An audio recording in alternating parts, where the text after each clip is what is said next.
Iran যুদ্ধে কোনো রকমের আপোষ করতে আগ্রহী নয় মার্কিন প্রেসিডেন্ট ডোনাল্ড ট্রাম্প। ইরানে ব্রিটিশ মার্কিন সামরিক ঘাঁটিকে লক্ষ্য করে ক্ষেপণাস্ত্র হামলা চালানোর মধ্য দিয়ে সংঘাত ভারত মহাসাগর পর্যন্ত ছড়িয়ে পড়েছে। ইরানের যুদ্ধ পরিস্থিতি এবং হরমুজ প্রণালীর অবস্থা নিয়ে নতুন করে মন্তব্য করেছেন মার্কিন প্রেসিডেন্ট ডোনাল্ড ট্রাম্প। একই সঙ্গে ট্রাম্প স্পষ্টভাবে জানান ইরানের সঙ্গে কোনো যুদ্ধবিরতিতে আগ্রহ নেই তার। আমি কোনো যুদ্ধবিরতি চাই না। যখন আপনি প্রতিপক্ষকে পুরোপুরি ধ্বংস করেছেন তখন যুদ্ধবিরতির প্রশ্নই আসে না।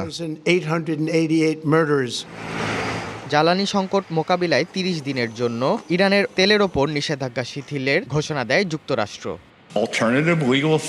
এই সাময়িক অনুমোদন শুধু নিষেধাজ্ঞার আওতায় থাকা সেসব তেলের ক্ষেত্রে প্রযোজ্য হবে যেগুলো ইতোমধ্যে পরিবহনের পথে রয়েছে।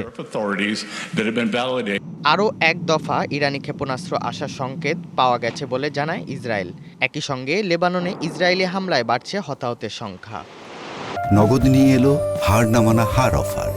সর্বনিম্ন 10,000 টাকা রেমিটেন্স নগদে পাঠালে থাকছে স্বর্ণের হার জেতার সুযোগ।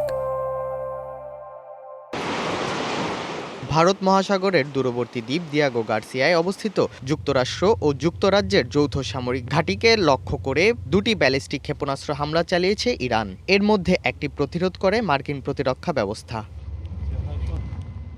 এদিকে হরমুজ প্রণালী খোলা রাখার ঘোষণা দিয়েছে ইরান। জাপানের মতো দেশগুলোর জাহাজ চলাচলে সহযোগিতা করবে বলে জানায় তেহরান। তবে যেসব দেশ ইরানের বিরুদ্ধে সামরিক অভিযানে জড়িত তাদের জাহাজের উপর নিষেধাজ্ঞা বহাল থাকবে। বিশ্বজুড়ে পর্যটন ও বিনোদন কেন্দ্রে হামলার হুমকি দিয়েছে ইরান। ইরানের সামরিক মুখপাত্র বলেন, শত্রুপক্ষের জন্য এসব স্থান আর নিরাপদ থাকবে না। নিরাপত্তা, জ্বালানি ও অর্থনীতিতে নতুন অনিশ্চয়তা তৈরি করছে এই সংঘাত। কূটনৈতিক সমাধান না হলে পরিস্থিতি আরও জটিল হওয়ার আশঙ্কা বিশ্লেষকদের। ইর্তেজা চৌধুরী, ডিবিসি নিউজ ডেস্ক।